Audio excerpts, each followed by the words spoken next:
ओम साई राम। आज फिर से आपके साथ एक अनुभूति लेकर आई हूँ, बट आज ये अनुभूति मेरी नहीं है। ये अनुभूति है जो पहले शिरडी संस्थान में गुरुजी होते थे, तो उनसे कल मेरी मुलाकात हुई, तो हम ऐसे बैठे बातें ही कर रहे थे। तो बाबा की गुणगान कर रहे थे, बातें तो क्या बोले, बट बाबा की गुणगान ही कर रहे थे। तो हम इस बात पे आ गए कि भाव के कितने कदर करते हैं, सम्मान करते हैं बाबा इन चीज़ों पे। एंड एक्चुअली कल मेरे पास फ़ोन नहीं था, तो मैं गुरुजी की चीज़ों को, ये इस अनुभूति को रिकॉर्ड नहीं कर पाई। बट मैंने उनको पूछा, उनको बोला कि क्या मैं ये अनुभूति शेयर कर सकती हूँ? तो उन्होंने कहा हाँ, ज़रूर करिए। तो इसीलिए मैं अपने उस अनुभूति, गुरुजी की अनुभूति को मैं यहाँ पे आप लोगों के साथ साझा कर रही हूँ। ये कुछ ऐसा था, गुरुजी कहते हैं कि एक दिन बाबा को बिल्कुल जैसे तैयार किया जाता है, तो उनको ड्रेसअप करने के लिए बिल्कुल रेडी टाइम हो चुका था। तो जो बाबा की ड्रेस जो उन्होंने पहननी थी बाबा ने उस दिन, उसके ऊपर ना घी गिर गया।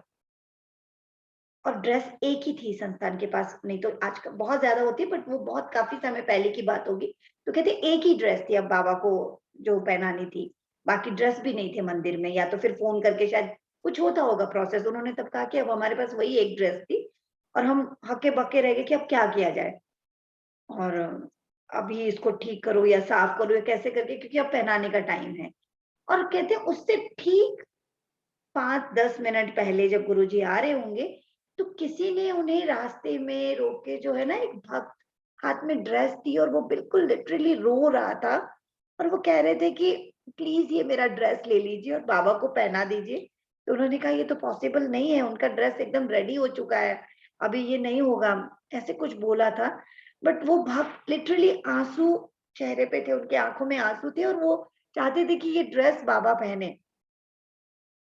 कर दिया यहाँ पे बाबा ने अपना लीला। उनके भाव का सम्मान, अपने भक्त के भाव के सम्मान के लिए देखिए उन्होंने जो ड्रेस प्री अ, क्या कहेंगे, डिसाइडेड थी, वहाँ पे घी गिरा दिया। तो अब वहाँ पे जो पंडित जी और बाकी एम्प्लॉइज़ थे सब, उनको होने लगा कि अब कैसे क्या किया जाए इस ड्रेस के लिए। तो सडनली पंडित जी ने कहा कोई तो था जो ड्रेस देने के लिए वो प्रार्थना कर रहा था।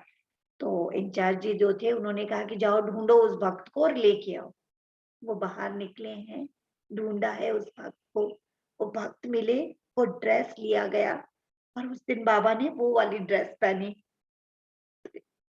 ऐसे है हमारे साईं, भाव बस उनको, उनके एक एक अंतर मन से भाव दो तो मतलब वो ऐसे सम्मान देते हैं। एक कहानी याद आ रही है ना, वो कहीं पढ़ी थी मैंने कि बाबा जब सशरीर होते थे तो बहुत लोग दूर-दूर से आते थे उनके लिए नैवेद्य लेके, उनके लिए अलग-अलग चीज़ें लेके। तो उन्हीं में से एक बुजुर्ग महिला थी जो बहुत दूर से आई थी, बट उनके पास भाकरी थी, बासी-सी भाकरी उन्होंने एक थैले में डाल दी। बट उनको ये नहीं हुआ कि भई लोग इतनी अच्छी-अच्छी चीज़ें ला रहे हैं तो मैं भाकरी कैसे दूँ? तो वो बहुत पीछे थी और बाबा ने अपने किसी को भेजा था कि उनको लेके आओ और उन्होंने वो भाकरी खाई थी। एक और आता है ना कि पेड़े भेजे गए थे और उन्होंने वो पेड़े कैसे अच्छे से खा लेते गप करके। बिल्कुल ये है हमारे साईं, ऐसे हैं मतलब पूरी तरह से अ, प्रेम के भूखे। उनके लिए 2 लाइनें मैं सुनाना चाहूँगी। तेरी बातों का क्या कहना मेरे यार, तेरी बातों का क्या कहना मेरे यार, हमने बस बाहें फैलाई, तू भागा आया इस बार। बिल्कुल ऐसे ही है, प्रेम से अगर आप बाहें फैलाते हैं, तो ये दौड़े आते हैं पूरी तरह से। "भक्त हेतु दौड़ा आऊँगा" कहते हैं ना बाबा। बिल्कुल वो दौड़े आते हैं, आपके भाव में, आपके प्रेम में ये बँधे आते हैं। इतने भोले हैं हमारे साईं। तो ये गुरुजी का बहुत सुंदर सा अनुभूति मुझे शेयर करके बहुत खुशी हो रही है। एंड मुझे आशा है आपको भी इससे कुछ तो मैसेज ज़रूर मिला होगा उनके लिए। एंड आज के लिए इतना ही। ओम साई राम।